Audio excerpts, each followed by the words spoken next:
আসসালামু আলাইকুম। এটিএন বাংলা সংবাদে সবাইকে স্বাগত জানাচ্ছি। সৈয়দা মারিয়া হোসেন। প্রথমে থাকছে বিআরবি কেবলস সংবাদ শিরোনাম। নির্বাচনী সমাবেশে অংশ নিতে চট্টগ্রামে বিএনপি চেয়ারম্যান তারেক রহমান। প্রস্তুত পোলো গ্রাউন্ড, নেতা কর্মীদের মধ্যে উচ্ছ্বাস।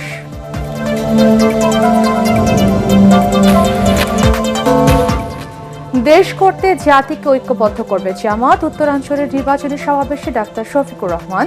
জামাত নেতৃত্বাধীন 10 দলীয় জোটে যুক্ত হল লেবার পার্টি। উৎসবমুখর পরিবেশে রাজধানী সহ সারা দেশে চলছে নির্বাচনী প্রচারণা। নানা প্রতিশ্রুতি নিয়ে ভোটারদের কাছে যাচ্ছেন প্রার্থী সমর্থকরা।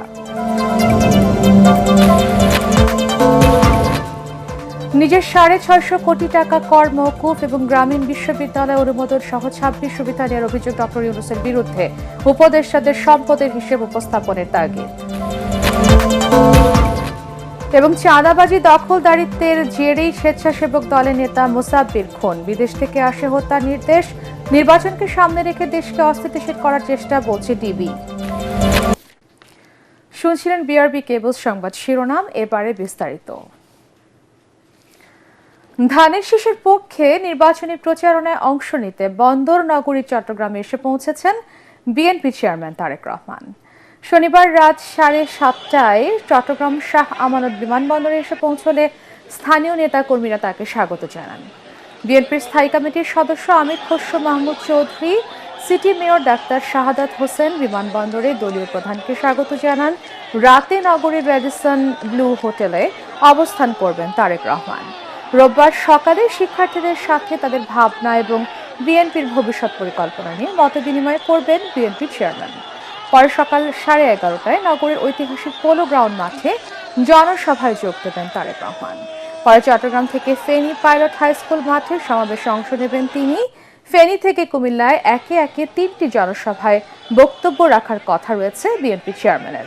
গভীর রাতে নারায়ণগঞ্জের কাঁচপুরে সবশেষ সমাবেশে অংশ নিয়ে গুলশানের বাসায় ফেরার কথা রয়েছে তার।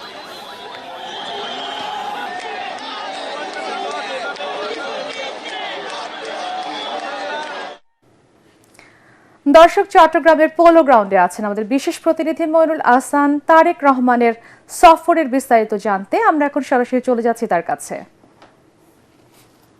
মঈন, বিএনপি চেয়ারম্যানের চট্টগ্রাম সফরের কথা আমরা জানি এবং আগামীকালকে তার সমাবেশ রয়েছে, বিস্তারিত আমাদেরকে জানান।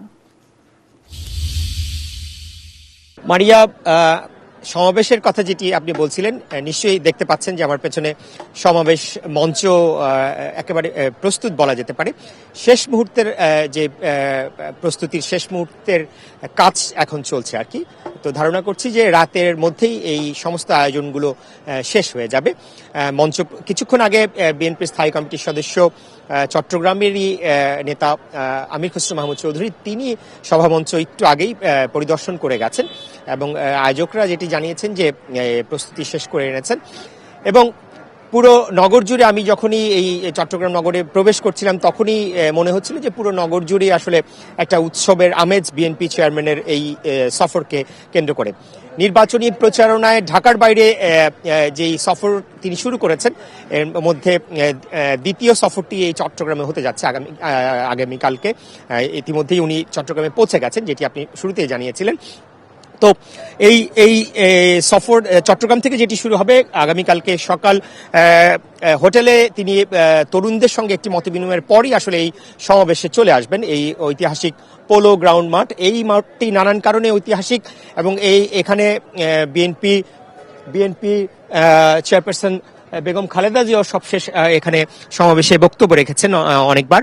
তো এই কারণে নানানভাবে এই আগামীকালকে আপনি নিশ্চয়ই জানেন যে নির্বাচন 12ই ফেব্রুয়ারি নির্বাচনকে কেন্দ্র করে মূলত এই আয়োজনটি করা হয়েছে। এবং এই মঞ্চ থেকে আগামীকালকে বিএনপি চেয়ারম্যান তারেক রহমান চট্টগ্রামে যে 15টি সংসদীয় আসন রয়েছে সেখানে বিএনপি অর্থাৎ ধানের শীষের যারা প্রার্থী রয়েছেন তাদের হাতে ধানের শীষ তুলে দেবেন এবং তাদেরকে পরিচয় করিয়ে দিবেন এবং ধানের শীষের পক্ষে আনুষ্ঠানিকভাবে চট্টগ্রামবাসীর কাছে ভোট চাইবেন, এমনটি আমরা জানতে পেরেছি। এরপরে আসলে তিনি চট্টগ্রাম ত্যাগ করবেন, তারপরে ফেনী এবং কুমিল্লায় তার 3টি সমাবেশ রয়েছে, সেই সমাবেশে তিনি বক্তব্য রাখবেন। মূলত আপনাকে বলতে চাই যে এই সমাবেশটি অত্যন্ত গুরুত্বপূর্ণ। চট্টগ্রাম একটি বড় শহর, আপনি বড় জেলা এবং নানান কারণে গুরুত্ব রয়েছে, বড় বিভাগ হিসেবেও গুরুত্ব রয়েছে। এখানে অনেকগুলো সংসদীয় আসন রয়েছে এবং আগামী নির্বাচনে 12ই ফেব্রুয়ারি যে নির্বাচন রয়েছে, নির্বাচনে ভালো করতে হলে চট্টগ্রাম বিভাগে এবং চট্টগ্রাম জেলাতেও আসলে বিএনপিকে বা ধানের শীষকে ভালো করতে হবে ফলাফলের দিক থেকে, আসন প্রাপ্তির দিক থেকে। সেই গুরুত্ব অনুধাবন করেই কিন্তু বিএনপি চেয়ারম্যান তারেক রহমান চট্টগ্রামে এসছেন এবং এই গণসংযোগ, এই সমাবেশের মধ্য দিয়ে আসলে বিএনপি নেতাকর্মীরা যেটি আশা করছেন যে এই তারেক রহমানের বাংলাদেশে আসার পর থেকেই তারেক রহমানকে ঘিরে যে উৎসাহ উদ্দীপনা সারা দেশব্যাপী সাধারণ মানুষের মধ্যে ছড়িয়ে পড়েছে, তারই একটি রেশ চট্টগ্রামেও রয়েছে এবং তারা ধারণা করছেন যে তার এই সফরকে কেন্দ্র করে তিনি যখন এখানে আগামীকালকে প্রচারণা চালাবেন, তারা আশা করছেন যে ধানের শীষের পক্ষে এমনি একটি জয়ের সৃষ্টি হয়েছে তাদের ভাষ্যমতে, এবং তারেক রহমানের এই সফরকে কেন্দ্র করে ধানের শীষের সেই জোয়ার আরো নতুন আরো বেগবান হবে, এমনটাই তারা প্রত্যাশা করছেন। এবং তারা প্রত্যাশা করছেন যে 12ই ফেব্রুয়ারি সেই যে নির্বাচনের ফলাফলে তার একটি প্রতিফলন তারা আশা করছেন। মঈন, আপনাকে ধন্যবাদ। দর্শক, চট্টগ্রামের পোলো গ্রাউন্ড থেকে যুক্ত হয়েছেন আমাদের সহকর্মী মইনুল হাসান। তরুণদের আরেকবার বিজয় ছিনিয়ে আনার আহ্বান জানিয়েছেন জামাতে ইসলামীর আমির ডাক্তার শফিকুর রহমান। উত্তরাঞ্চলের নির্বাচনী সফরের অংশ হিসেবে বিভিন্ন সমাবেশে দেয়া বক্তৃতায় তিনি এসব কথা বলেন। এ সময় জুলাই শহীদদের প্রতি সম্মান জানিয়ে গণভোটে হ্যায়ের পক্ষে রায় দেওয়ার আহ্বান জানিয়ে জামাতের আমির বলেন, জুলাই শহীদদের আত্মত্যাগের শক্তি জামাতে ইসলামের এগিয়ে চলার প্রেরণা। প্রতিবেশী রাষ্ট্র আধিপত্য বিস্তারের চেষ্টা করলে বরদাস্ত করা হবে না বলেও হুঁশিয়ারি দিয়েছেন তিনি। প্রতিনিধিদের পাঠানো তথ্যচিত্র আরও জানাচ্ছেন খায়রুল ইসলাম। উত্তরবঙ্গে নির্বাচনী প্রচারণার দ্বিতীয় দিনে 10 দলীয় ঐক্যের নেতাদের সাথে নিয়ে রংপুর, গাইবান্ধা, বগুড়া, সিরাজগঞ্জ ও পাবনায় সমাবেশ করেন জামায়াত ইসলামের আমির ডাক্তার শফিকুর রহমান। সমাবেশে যোগ দিয়ে জুলাই শহীদদের প্রতি সম্মান জানিয়ে গণভোটে হ্যায়ের পক্ষে রায় দেওয়ার আহ্বান জানান জামাতের আমির। গণভোটের প্রতি হ্যাঁ বলতে হবে। আপনাদের বুকের সন্তান আবু সাইদ বাংলাদেশকে পরিবর্তন করে দিয়ে গেছে, গোটা বাংলাদেশকে উদ্দীপ্ত করে তার জীবন উপহার দিয়ে এ দুনিয়া থেকে সে চলে গেছে। আবু সাইদ তার সঙ্গী শহীদদের কাছে ঋণী নয়। এই ঋণ পরিশোধে আপনারা প্রস্তুত আছেন? দখলবাজ, মামলাবাজ, হত্যাকারী, খুনি, ধর্ষক এবং আয়নাগরের নায়ক নায়িকা বানায়, তা পরিবর্তন করে দেওয়ার জন্য আমরা হা ভোট দেব ইনশাআল্লাহ। সেই হা ভোটের জোয়ারে অতীতের বস্তা পচা সমস্ত ব্যবস্থা যেন ভেসে যায়। এ সময় বগুড়া ও সিরাজগঞ্জ সমাবেশ করে জামায়াত প্রতিহিংসার রাজনীতি করে না উল্লেখ করে আমির বলেন, ক্ষমতায় এলে ভারতীয় আধিপত্য রোধ ও দুর্নীতিকে লাল কার্ড দেখানো হবে। অতীতে যারা দুর্নীতি করেছেন তাদেরও বিচার করা হবে বলেও জানান তিনি। আমরা প্রিয় দেশকে আর বিভক্ত করতে চাই না, আমরা একটা ঐক্যবদ্ধ জাতি করতে চাই। যারা দেশকে বিভক্ত করে তারা কখনো দেশের বন্ধু হতে পারে না। তারা অন্যদেরকে সুবিধা করে দেওয়ার জন্য আর দেশবাসীর মাথায় কাঁঠাল ভেঙে খাওয়ার জন্যই তারা জাতিকে বিভক্ত করে রাখতে চায়। এ সুযোগ বাংলাদেশের জনগণ আর দেবে না। এর আগে সকালে রংপুরে জুলাই আন্দোলনের প্রথম শহীদ আবু সাইদের কবর জিয়ারত করেন জামায়াতের আমির শফিকুর রহমান ও 10 দলীয় জোটের শীর্ষ নেতারা। যেভাবে আবু সাইদরা ভোট পেতে দিয়েছিল, দেশের জন্য ওইভাবে ভোট পেতে দিতে রাজি আছি, কিন্তু দেশের 1 ইঞ্চি জমির সম্মান কারো কাছে বন্ধক রাখবো না। পরে তার পরিবারের সদস্যদের সঙ্গে কিছুটা সময় কাটান তারা। খায়রুল ইসলাম, এটিএন বাংলা। জামাত নেতৃত্বাধীন নির্বাচনী ঐক্য জোটে যোগ দিয়েছে বাংলাদেশ লেবার পার্টি। এর ফলে জোটটি 11 দলীয় জোটে পরিণত হলো। জামাতের মগবাজারের কেন্দ্রীয় কার্যালয়ে আয়োজিত সংবাদ সম্মেলনে এই তথ্য জানান জামাতের সহকারী সেক্রেটারি জেনারেল ও দলের নির্বাচন পরিচালনা কমিটির আহ্বায়ক এটিএম মাসুম। তিনি বলেন, সবাই সম্মিলিতভাবে ন্যায় ইনসাফ ভিত্তিক ও আধিপত্য বিরোধী একটি দেশ করতে চাই। এ সময় লেবার পার্টির চেয়ারম্যান মোস্তাফিজুর রহমান, ইরান সহকারী সেক্রেটারি জেনারেল এহসানুল মাহবুব জুবায়ের সহ জোটের নেতারা উপস্থিত ছিলেন। আমরা সকল দলকে নিয়ে, সকল দেশপ্রেমিক চিন্তাশীল লোকদেরকে নিয়ে আমরা আগামীতে একটি সরকার কায়েম করতে চাই।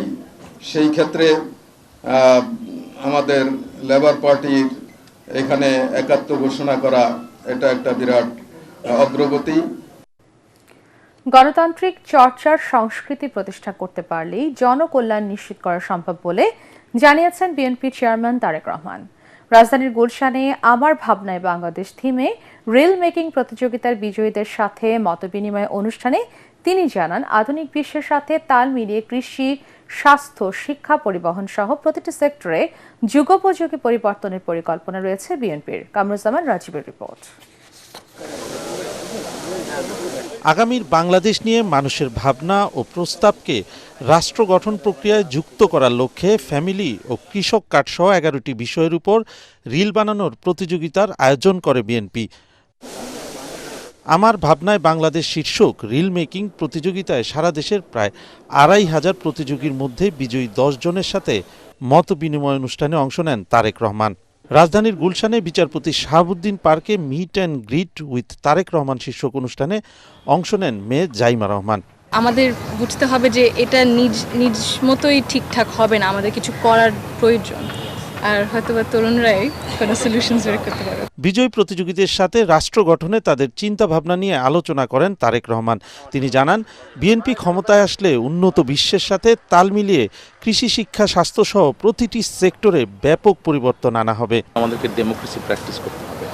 আমরা ডেমোক্রেসি যত বেশি প্র্যাকটিস করবো এভরি লেভেল, শুধু যে জাতীয় সংসদ নির্বাচন তা না, আমরা ইউনিয়ন পরিষদের মেম্বার, ইউনিয়ন পরিষদের চেয়ারম্যান, পৌরসভার চেয়ারম্যান, পৌরসভার মেম্বার, আমরা এইখানে যত ডেমোক্রেসি প্র্যাকটিস করব তখন হবে কি আস্তে আস্তে সেই মানুষগুলোই সামনে বেরিয়ে আসবে যারা অ্যাকচুয়ালি মানুষের জন্য কাজ করতে চান। দেখুন, আপনি যখন পানি ফিল্টার করেন খাবার জন্য, আপনি কিন্তু এক লেয়ারে করেন না, আপনি 3-4 লেয়ারে পানিটাকে ফিল্টার করেন। জায়গায় পৌঁছতে সময় লাগবে আমাদেরকে শুরুটা করতে হবে। আমরা চাইছি শুরুটা করতে ইনশাল্লাহ। আমাকে যদি বলেন একজন পলিটিক্যাল অ্যাক্টিভিস্ট হিসাবে, অনেক কিছু করতে চাইছি না, আমি অল্প কিছু করতে চাইছি, কিন্তু জিনিসটা ঠিকভাবে করতে চাইছি, যতটুকু সম্ভব ঠিকভাবে। তিনি জানান, নারীদের সুরক্ষা নিশ্চিত করার পাশাপাশি পরিবহন খরচ সাধারণ মানুষের হাতের নাগালে নিয়ে আসা হবে। সাউথ কোরিয়া খুব সম্ভব গত বছর কন্টেন্ট মেকিং থেকে কত আর্ন করেছে? $12 বিলিয়ন। শুধু আইটি কন্টেন্ট মেকিং থেকে $12 বিলিয়ন একটা সাবজেক্ট থেকে। তো আপনি যেটা বললেন, ওরা পারলে আমরা পারবো না, পারা যাবে। আমাদেরকে আমাদের জিনিসগুলোকে সাজাতে হবে। হ্যাঁ, হয়নি, আমরা দেখেছি অতীতে অনেক জিনিস হওয়া উচিত ছিল, হয়নি। আমরা ইনশাল্লাহ সামনে করবো, আমাদের সুযোগ আসলে আমরা সামনে করবো। হতাশ হলে চলবে না, আশা রাখতে হবে। দেশ গঠনের সব নাগরিককে নিজ নিজ জায়গা থেকে অবদান রাখার আহ্বান জানান তারেক রহমান। কামরুজ্জামান রাজীব, এটিএন বাংলা, ঢাকা। উৎসব মুখর পরিবেশে রাজধানীতে চলছে ত্রয়োদশ জাতীয় সংসদ নির্বাচনের প্রচার প্রচারণা, জনসংযোগ, সভা সমাবেশ আর মিটিংয়ে সরগরম পাড়া মহল্লা। চলছে অভিযোগ পাল্টা অভিযোগ। পাশাপাশি ভোটারদের দাঁড়ে দাঁড়ে গিয়ে নানা প্রতিশ্রুতি দিচ্ছেন প্রার্থী কর্মীরা, চাইছেন দোয়া ও সমর্থন। আরও জানাচ্ছেন জাহিদুল আলম।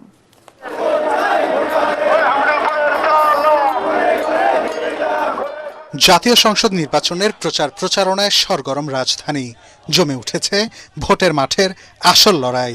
বিএনপি, জামায়াত ইসলামী, এনসিপি সহ বিভিন্ন রাজনৈতিক দলের প্রচারণায় সাধারণ মানুষের মাঝেও উচ্ছ্বাস উদ্দীপনা দেখা যায়। সকাল থেকেই নিজ নির্বাচনী এলাকায় প্রচারণায় নামেন এনসিপি আহ্বায়ক নাহিদ ইসলাম। শাপলাকুড়িতে ভোট চাওয়ার পাশাপাশি হ্যাঁ এর পক্ষেও ভোট চান তিনি। বিভিন্ন জায়গায় এই যে ফ্যামিলি কার্ড, কৃষক কার্ড ইত্যাদির নামে আসলে এক ধরনের ভোট কিনার এক ধরনের আসলে এটা প্রক্রিয়া, এক ধরনের কৌশল তারা আসলে অবলম্বন করতেছে। এটা আসলে কিন্তু মানুষ আসলে এটাতে আসলে রেসপন্স করতেছে না। আমরা মানুষের সাথে কথা বলতেছি। এদিকে মিরপুরে প্রচারণা চালান ঢাকা 16 আসনের বিএনপি প্রার্থী আমিনুল হক ও ঢাকা 4 আসনের প্রার্থী তানভীর আহমেদ রবিন। আমরা দীর্ঘদিন ধরে আমি আমার এলাকার বিভিন্ন সমস্যাগুলো চিহ্নিত করে পরিকল্পনা করেছি এবং আমরা অপেক্ষায় রয়েছি সেই পরিকল্পনা বাস্তবায়নের জন্য। এদিকে ঢাকা 17 আসনে প্রচারণায় জামাত প্রার্থী ডাক্তার খালিদুজ্জামান বলেন, তারা এমন একটি রাষ্ট্র গঠন করতে চান যেখানে কেউ জুলুমের শিকার হবে না, সবাই তাদের ন্যায্য অধিকার পাবে। অন্যদিকে ঢাকা 14 আসনে প্রচারণা চালান জামাতের ব্যারিস্টার আরমান।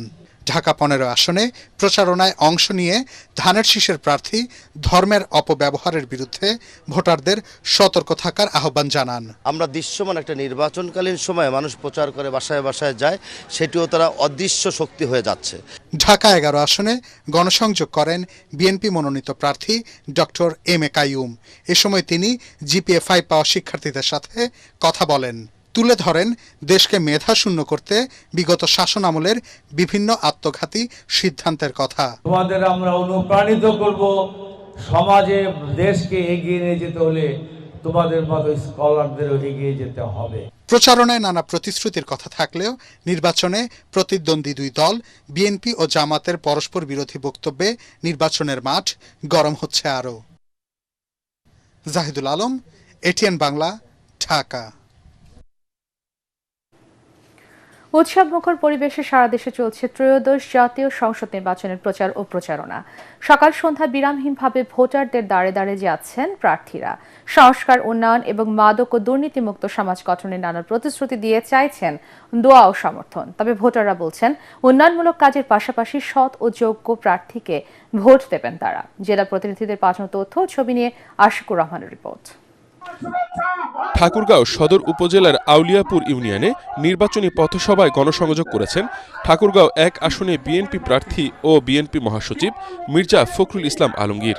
এ সময় তিনি বলেন, 1971 সালে মুক্তিযুদ্ধের সময় পাকিস্তানিদের পক্ষে ছিল যে দল, তারাই দাঁড়িপাল্লা মার্কা নিয়ে ভোট চাচ্ছে।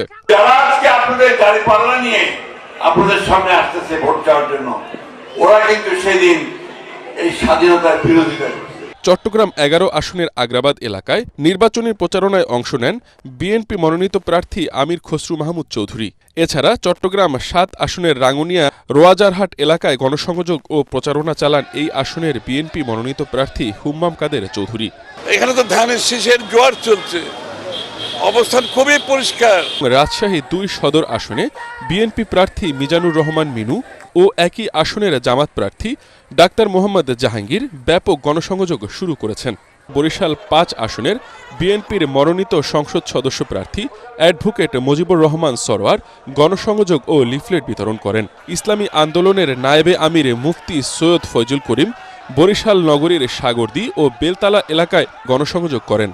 ময়মনসিংহ 9 নান্দাইল আসনের স্বতন্ত্র প্রার্থী নান্দাইল ও ঈশ্বরগঞ্জ আসনের প্রয়াত সাবেক সংসদ সদস্য বীর মুক্তিযোদ্ধা খুররম খান চৌধুরীর সহধর্মিণী ও নান্দাইল উপজেলা বিএনপির সাবেক ভারপ্রাপ্ত সভাপতি নাসের খান চৌধুরীর মা হাসিনা খান চৌধুরীর কর্মীসভা অনুষ্ঠিত হয়েছে। এ সময় হাসিনা খান চৌধুরী নির্বাচনে হাঁস প্রতীকে ভোট দিয়ে জয়যুক্ত করার আহ্বান জানান। আমাকে নান্দাইলের কাজকর্ম আপনারা কি চান সেইভাবে সহযোগিতা করবেন।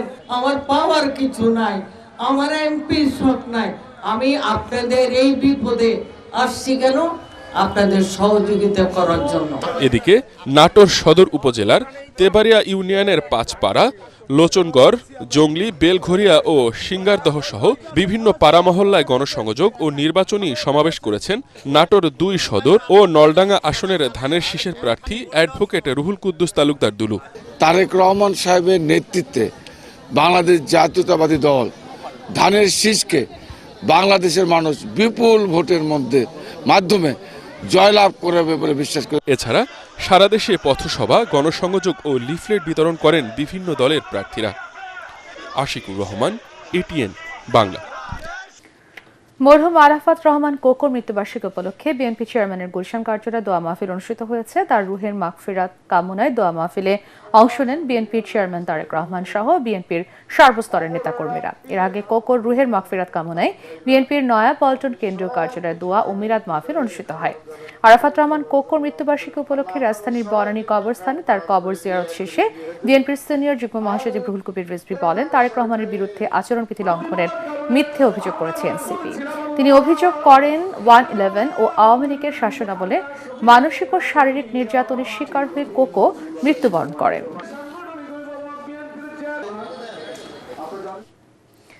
প্রধান উপদেষ্টার দায়িত্ব নিয়ে নিজের 666 কোটি টাকা কর মওকুফ এবং গ্রামীণ বিশ্ববিদ্যালয় অনুমোদন সহ 26 সুবিধা নিয়ে ডক্টর ইউনূস বিতর্কিত হয়েছেন বলে মন্তব্য সুধীজনদের। রাজধানীতে এক মুক্ত আলোচনায় বক্তারা বলেন, এ কারণে তার নেতৃত্বে অন্তর্বর্তী সরকার জনগণের প্রত্যাশা পূরণে ব্যর্থ হয়েছে।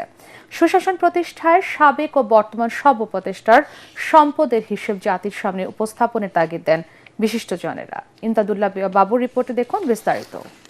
গুরুত্বপূর্ণ যেই স্বচ্ছতা, জবাবদিহিতা ও শাসন ব্যবস্থা শীর্ষক এই মুক্ত আলোচনার আয়োজন করে centre for governance studies CGS।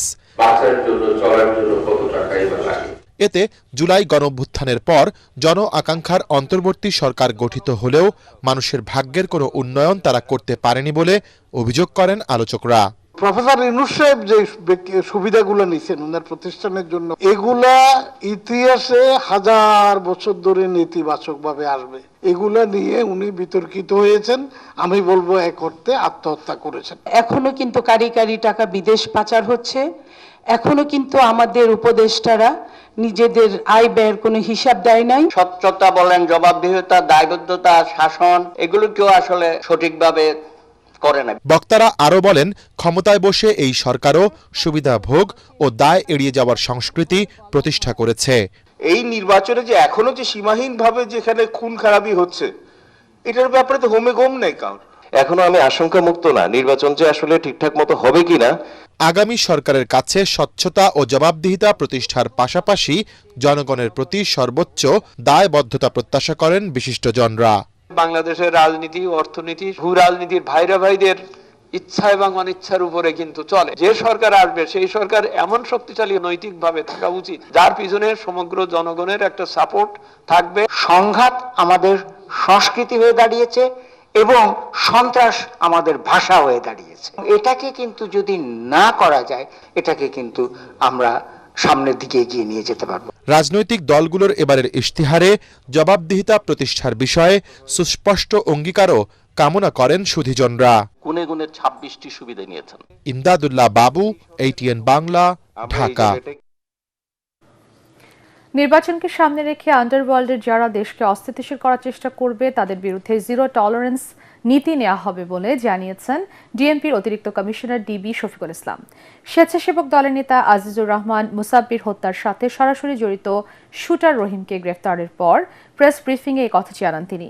রাজনৈতিক কারণ নয়, কারওয়ান বাজারের চাঁদাবাজি, দখলদারিত্বের কারণেই খুন হন মুসাব্বির। GM তসলিমের report. গত 7 জানুয়ারি রাজধানীর তেজকুনিপাড়ায় হোটেল সুপারস্টারের পাশের গলিতে গুলি করে হত্যা করা হয় স্বেচ্ছাসেবক দলের মহানগর উত্তরের নেতা আজিজুর রহমান মুসাব্বিরকে।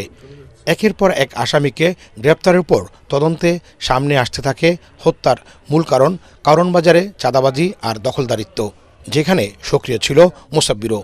ডিএমপির মিডিয়া সেন্টারে মহানগর গোয়েন্দা পুলিশের অতিরিক্ত কমিশনার শফিকুল ইসলাম জানান, হত্যাকাণ্ডে সরাসরি জড়িত এক শুটার গ্রেপ্তার হলেও পলাতক অপর শুটার রহিমকে শুক্রবার নরসিংদী থেকে গ্রেপ্তার করা হয়। চাঁদাবাজি নিয়ন্ত্রণে নিতেই বিদেশে থাকা আন্ডারওয়ার্ল্ডের সন্ত্রাসী দাদা বিনাশের নির্দেশে মুসাব্বিরকে হত্যা করা হয় বলে জানায় ডিবি। চাঁদাবাজি এবং দখল জানেন, কারওয়ান বাজার একটা জায়গা, ব্যবসা প্রতিষ্ঠান, খুব আমাদের কাছে বাজারের একটা বড় জায়গা। ওখানে সাধারণত ওটের দখল বাণিজ্য এবং চাঁদাবাজি কেন্দ্র করে এই হত্যাকাণ্ড সংঘটিত হয়েছে বলে আমরা প্রাথমিক তথ্য পেয়েছি। দিলীপ ওরফে বিনাশ এরকম একটা নাম আসছে, আপনারাও কয়েকটা মিডিয়া টেনে করেছেন।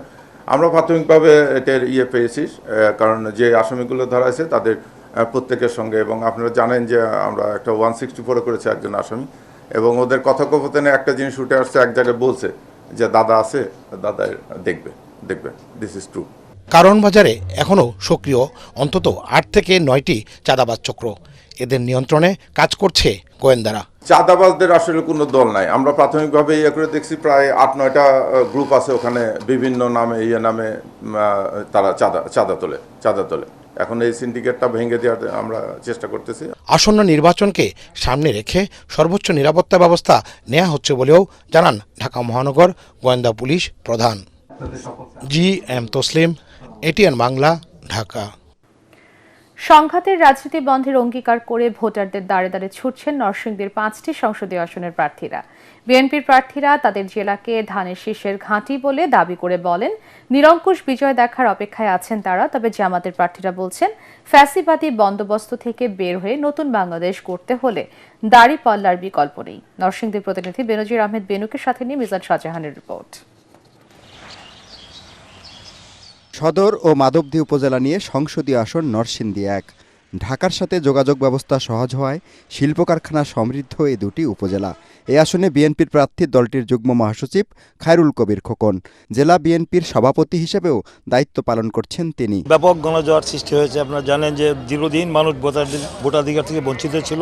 মানুষ ভোট দেওয়ার জন্য উন্মুখ হয়ে আছে, অধীর প্রতীক্ষা রয়েছে যে তাদের পছন্দের দল, পছন্দের ব্যক্তিকে তারা নির্বাচিত করে একটি জাতীয় সংসদে তাদের প্রতিনিধিকে পাঠাতে চায়। তবে এই আসনে জামাতের প্রার্থী ইব্রাহিম ভূঁইয়া বলেন, 5 আগস্টের পর নতুন বন্দোবস্তের দিকে এগিয়ে যাচ্ছে দেশ।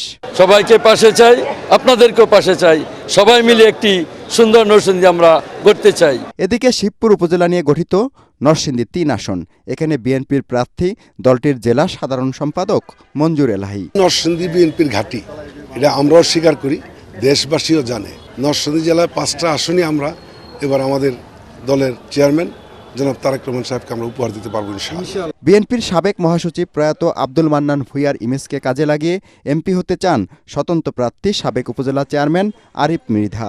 এটা মান্নান বিয়ার এলাকা, ওনার প্রতি বিএনপি যে বহিষ্কার করছে তাতে জনমনে ওনার প্রতি একটা ভালোবাসার শ্রদ্ধা, যে এবার আমাকে ভোট দিয়ে তারা সেটা পুনরুদ্ধার করবে। বড় রাজনৈতিক দলে অভ্যন্তরীণ কোন্দলের কারণে বারবার রক্তাক্ত হয়েছে নরসিংদীর মাটি। আমরা একদম নির্মল মানুষ চাই, আমরা কোনো বাটফারি জুয়ারচুরি এসব তা আমলিকার বিএনপি জামাত এটা বুঝি না। নির্বাচনকে সামনে রেখে আতঙ্কিত এ জনপদের বাসিন্দারা। এখানকার ভোটাররা বলছেন, তারা এলাকায় শান্তি দেখতে চান। তারা কোনো ধরনের আধিপত্য, সংঘাত, সন্ত্রাস, মাদক দেখতে চান না। এসব অপশাসন, দুঃশাসন থেকে যিনি এলাকাকে মুক্ত রাখতে পারবেন তাকেই ভোট দিয়ে নির্বাচিত করতে চান এখানকার ভোটাররা। মিজান শাহজাহান, এটিএন বাংলা, নরসিংদী। সালাম স্টিল ভোটের গাড়ি নিয়ে ঢাকার মগবাজার এলাকায় আছেন সহকর্মী মনির হোসেন তপু। তিনি জানাচ্ছেন সেখানকার প্রচার প্রচারণার খবর। সালাম স্টিল ভোটের গাড়ি নিয়ে আজ আমরা সারাদিন আছি মগবাজার এলাকায়। আজ আমরা এখানে অনেক তরুণ ভোটারের সাথে কথা বলেছি। এখন আমরা কথা বলার চেষ্টা করব এই মগবাজার সহ আশপাশের যে সমস্যাগুলো রয়েছে সেই সমস্যাগুলো সম্পর্কে জানার চেষ্টা করব, এবং যারা যিনি এই ঢাকা 12 থেকে নির্বাচিত হবেন তার কাছে কী প্রত্যাশা রয়েছে এরকম দুজন তরুণ ভোটারের কাছে জানতে চাবো। আপনি তো এবার প্রথম ভোট দিবেন? জি, এবার প্রথম ভোট দেব। এবার এই আসন ঢাকা 12 থেকে যিনি নির্বাচিত হবেন তার কাছে কি প্রত্যাশা আপনাদের? মগবাজারের মেন রোডের এই পাশে কিন্তু ভয়াবহ খুব ছিনতাই হয় মাঝে মাঝে। এটা মানে আমাদের একটু করা দরকার, যেহেতু আমরা সাধারণ নাগরিক। আমরা অবশ্যই আগে আমাদের সেফটিটা চাবো যেই নির্বাচিত হয়ে আসুক। শুনছিলেন একজন তরুণ ভোটারের কথা। তিনি বলছিলেন যে এই মগবাজার সহ আশপাশের এলাকায় যে ছিনতাই সহ বিভিন্ন অপরাধ কর্মকাণ্ড সংঘটিত হচ্ছে, সেই সমস্যাগুলো যেন যিনি নির্বাচিত হবেন তিনি যেন দায়িত্ব সহকারে এই সমস্যাগুলো সমাধান করে। সালাম স্টিল ভোটের গাড়ি নিয়ে এই ছিল আমার কাছে সবশেষ। সালাম স্টিল ভোটের গাড়ি নিয়ে বান্দরবান থেকে নির্বাচনী হালচাল জানাচ্ছেন প্রতিনিধি মিনারুল হক। দর্শক, সালাম স্টিল বান্দরবানের ভোটের খবর জানাচ্ছি আমি বান্দরবান শহরের প্রেস ক্লাব চত্বর থেকে। বান্দরবানের ইতিমধ্যে প্রার্থীরা উৎসব মুখর পরিবেশে বান্দরবানের বিভিন্ন এলাকায় তারা প্রচারণা শুরু করেছেন। ইতিমধ্যে বান্দরবানের 300 নং সংসদীয় আসনে যেই প্রতিটি ইউনিয়ন থেকে 2 জন এবং পৌরসভা থেকে 1 জন করে মোট 16 জন ম্যাজিস্ট্রেট তারা ভ্রাম্যমাণ আদালত তারা বিভিন্ন জায়গায় চষে বেড়াচ্ছেন, এবং যারা নির্বাচনী আচরণবিধি লঙ্ঘন করছেন তাদের বিরুদ্ধে ব্যবস্থা নেওয়া হচ্ছে। নিরাপত্তা বাহিনী এখানে ভোটারদের এবং বিভিন্ন এলাকায় যে প্রার্থীরা প্রচারণা চালাচ্ছে তাদের নিরাপত্তায় বিভিন্ন ব্যবস্থা ইতিমধ্যে নিয়েছেন বলে আমাদেরকে রিটার্নিং অফিসার জানিয়েছিলেন। এটাই ছিল আমার কাছে ভোটের সর্বশেষ তথ্য। সালাম স্টিল ভোটের গাড়ি নিয়ে মাদারীপুর 2 থেকে নির্বাচনী হালচাল জানাচ্ছেন প্রতিনিধি শফিক স্বপন। সালাম স্টিল ভোটের গাড়ি নিয়ে আমি আছি মাদারীপুর জেলা সদরের মাদারীপুর 2 আসন লেকের পার জেলা প্রশাসকের বাসভবনের সামনে। এবার ত্রয়োদশ জাতীয় সংসদ নির্বাচনে 10 জন প্রার্থী প্রতিদ্বন্দ্বিতা করছে। সাধারণ ভোটাররা জানিয়েছেন যে আগামী সংসদ নির্বাচনে যারা জয়ী হবেন, যারা মাদারীপুরকে একটি পূর্ণাঙ্গ বিশ্ববিদ্যালয় এবং মেডিকেল কলেজ করবেন, এবং যেসব প্রার্থী তাদের পাশে থাকবে, সবসময় তাদের সুখে দুঃখে সাথী হবে এমন প্রার্থী তারা নির্বাচন করবে, এমনটাই আমাকে জানিয়েছিল মাদারীপুর সাধারণ ভোটাররা। এই ছিল সালাম স্টিল ভোটের গাড়ি মাদারীপুর 2 আসনে আমার কাছে সর্বশেষ তথ্য।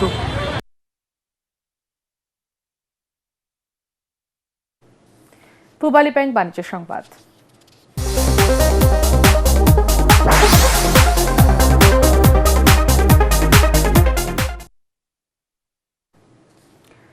সাউথ এশিয়া সাহিত্য পরিষদের দ্বিতীয় প্রতিষ্ঠা বার্ষিকী উপলক্ষে অনুষ্ঠিত হয়েছে সাউথ এশিয়া স্টার অ্যাওয়ার্ড 2025 প্রদান ও সাংস্কৃতিক অনুষ্ঠান।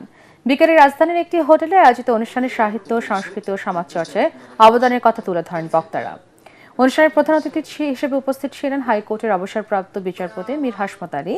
অনুষ্ঠানের উদ্বোধক ছিলেন লন্ডন প্রবাসী কবি ও সাহিত্যিক আব্দুল মহিদ চৌধুরী। প্রধান আলোচক ছিলেন কবি অশোক ধর।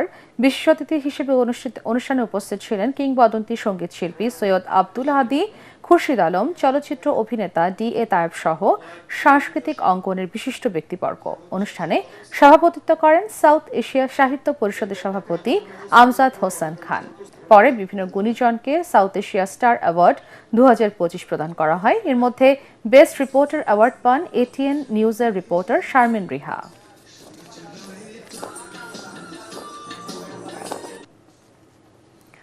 অনুষ্ঠিত হয়ে গেল পিপলস ইন্স্যুরেন্স PLCর বার্ষিক ব্যবসা সম্মেলন। এসবে বক্তারা বলেন, এজেন্ট কমিশন নিয়ন্ত্রণে বীমা উন্নয়ন ও নিয়ন্ত্রণ কর্তৃপক্ষের ব্যক্তি এজেন্ট লাইসেন্স স্থগিতের সিদ্ধান্ত বীমা শিল্পে শৃঙ্খলা ফেরাতে গুরুত্বপূর্ণ ভূমিকা রাখবে। একই সাথে গ্রাহক সন্তুষ্টি, ব্যাংক অ্যাসুরেন্স, নতুন বীমা পণ্য চালু এবং শেয়ার হোল্ডার সন্তুষ্টির ওপর গুরুত্বারোপ করেন। পরে 2025 সালের ব্যবসায়িক অগ্রগতির মূল্যায়ন ও 2026 সালের লক্ষ্যমাত্রা ঘোষণা করেন প্রতিষ্ঠানটির জ্যেষ্ঠ কর্মকর্তারা। এসবের পরিচালনা পর্ষদের চেয়ারম্যান জাফর আহমেদ পাটোয়ারি, পরিচালক আমির হুমায়ুন মাহমুদ চৌধুরী, মোহাম্মদ আলী হোসেন, মুখ্য নির্বাহী কর্মকর্তা SM আজিজুল হোসেন উপস্থিত ছিলেন। সন্ধানী লাইফ ইন্স্যুরেন্স আন্তর্জাতিক সংবাদ।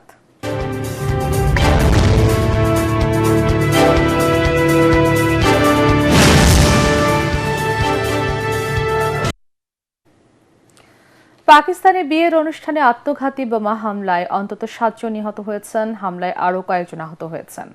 স্থানীয় সময় শুক্রবার আফগানিস্তানের সীমান্ত লাগোয়া পাকিস্তানের উত্তর পশ্চিমাঞ্চলীয় এক এলাকায় আত্মঘাতী হামলায় প্রাণঘাতীর এই ঘটনা ঘটেছে। দেশের পুলিশ কর্মকর্তাদের বরাত দিয়ে ব্রিটিশ বার্তা সংস্থা রয়টার্সের প্রতিবেদনে বলা হয়েছে, শুক্রবার দেরা ইসমাইল খান জেলায় একটি বিয়ের অনুষ্ঠানে শান্তি কমিটির সদস্যদের অবস্থান করা ভবনে ওই বোমা হামলা চালানো হয়েছে। এতে প্রথমে 3 জন ও পরে আরও 4 জন মারা যায়। পুলিশ জানিয়েছে, এখন পর্যন্ত এই ঘটনায় কাউকে আটক করা সম্ভব হয়নি। হামলাকারীদের ধরতে পুরো এলাকা জুড়ে কঠোরভাবে তল্লাশি চালানো হচ্ছে। তবে এই হামলার দায় এখন পর্যন্ত কোনো গোষ্ঠী স্বীকার করেনি। এবারে খেলার খবর।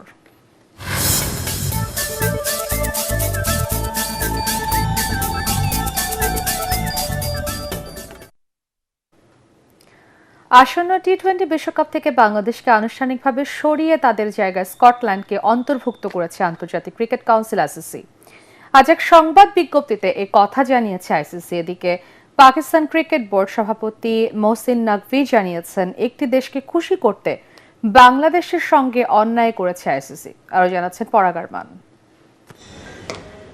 BCCI-এর নির্দেশে IPL-এর দল কলকাতা নাইট রাইডার্স থেকে মুস্তাফিজুর রহমানকে বাদ দেওয়ার পর ভারতের নিরাপত্তা শঙ্কায় বাংলাদেশ বিশ্বকাপে দল পাঠাতে চায়নি। সহ আয়োজক শ্রীলঙ্কায় ভেন্যু নেয়ার অনুরোধ করে ICC-কে চিঠি দিয়েছিল BCB। কয়েক দফা চিঠি চালাচালির শেষে ICC জানায়, ভারতে অংশগ্রহণকারী কোনো দলের নিরাপত্তা শঙ্কা নেই এবং 24 ঘন্টার আলটিমেটাম দেয় BCB-কে। বাংলাদেশও নিজেদের অবস্থানে থাকে অনড়। অবশেষে বাংলাদেশকে বাদ দিয়ে স্কটল্যান্ডকে আসন্ন T20 বিশ্বকাপে খেলার জন্য নেয় ICC এবং BCCI-এর সঙ্গে টানাপোড়েনের পুরোটা সময় বাংলাদেশের পাশে ছিলেন পাকিস্তান ক্রিকেট বোর্ডের প্রেসিডেন্ট মোহসিন নাকভি। এক প্রতিক্রিয়ায় তিনি জানান, বাংলাদেশের সঙ্গে অন্যায় করা হয়েছে। বাংলাদেশের সঙ্গে অন্যায় আচরণ করা হচ্ছে এবং যে কোনো মূল্যে তাদের বিশ্বকাপ খেলার অনুমতি দেওয়া উচিত। তারা ক্রিকেটের একটি প্রধান অংশীদার এবং এই অবিচার করা উচিত নয়। पाकिस्तान के साथ और इंडिया के साथ आप लोगों ने ये फेवर किए तो बांग्लादेश के साथ भी यही करें। বাংলাদেশের বিকল্প হিসাবে স্কটল্যান্ড সি গ্রুপে জায়গা পাবে। তারা খেলবে ওয়েস্ট ইন্ডিজ, ইতালি ও ইংল্যান্ডের বিপক্ষে। 3 ম্যাচই হবে কলকাতায়। তারপর মুম্বাইয়ে তারা শেষ ম্যাচ খেলবে নেপালের বিপক্ষে। শুক্রবার মুম্বাইয়ে আইসিসির বৈঠকেই চেয়ারম্যান জয় শাহ বাংলাদেশের বিশ্বকাপ ভাগ্য নির্ধারণ করে ফেলেন।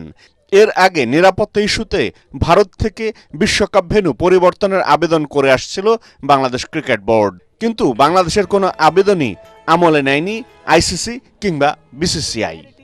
পরাগ আরমান, এটিএন বাংলা। 22তম জাতীয় সিনিয়র প্রতিযোগিতায় আনসার আর জুনিয়র চ্যাম্পিয়ন হয়েছে বিকেএসপি। পল্টনের হ্যান্ডবল স্টেডিয়ামে এবারের প্রতিযোগিতায় দেশের 30টি জেলার ক্লাব এবং সংস্থা হতে 550 জন সিনিয়র ও জুনিয়র তাইকোয়ান্ডো খেলোয়াড় অংশ নেন। প্রতিযোগিতার সমাপনী শেষে বিকেলে প্রধান অতিথি হিসেবে উপস্থিত ছিলেন যুব ও ক্রীড়া সচিব মাহবুবুল আলম। এ সময় উপস্থিত ছিলেন বিওএ এর সহসভাপতি মেজর ইমরোজ আহমেদ, বিজিবির ব্রিগেডিয়ার জেনারেল সোহরাব হোসেন ভুঁইয়া এবং বাংলাদেশ তাইকোয়ান্ডো ফেডারেশনের সাধারণ সম্পাদক লেফটেন্যান্ট কর্নেল এরশাদুল হক। শেষ করার আগে বিআরবি কেবলস সংবাদ শিরোনাম আরও একবার। নির্বাচনী সমাবেশে অংশ নিতে চট্টগ্রামে বিএনপি চেয়ারম্যান তারেক রহমান, প্রস্তুত পোলো গ্রাউন্ড, নেতাকর্মীদের মধ্যে উচ্ছ্বাস।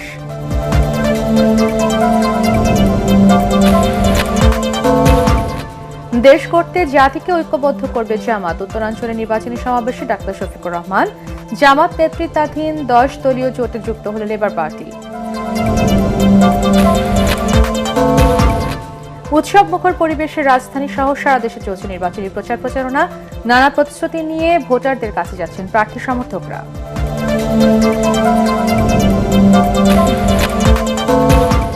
নিজের 650 কোটি টাকা কর মওকুফ ও গ্রামীণ বিশ্ববিদ্যালয় অনুমোদন সহ 26 সুবিধা নেওয়ার অভিযোগ ডক্টর ইউনূসের বিরুদ্ধে। উপদেষ্টাদের সম্পদের হিসেব উপস্থাপনের তাগিদ। এবং চাঁদাবাজি দখলদারিত্বের জেরে স্বেচ্ছাসেবক দলের নেতা মুসাব্বির খুন, বিদেশ থেকে আসে হত্যার নির্দেশ। নির্বাচনকে সামনে রেখে দেশকে অস্থিতিশীল করার চেষ্টা চলছে বলছে ডিবি। পরবর্তী সংবাদ দেখার আমন্ত্রণ জানিয়ে এখনকার মতো শেষ করছি। এটিএন বাংলার সংবাদ ইউটিউবে দেখতে ব্রাউজ করুন, youtube/এটিএন বাংলা নিউজ। ধন্যবাদ সবাইকে।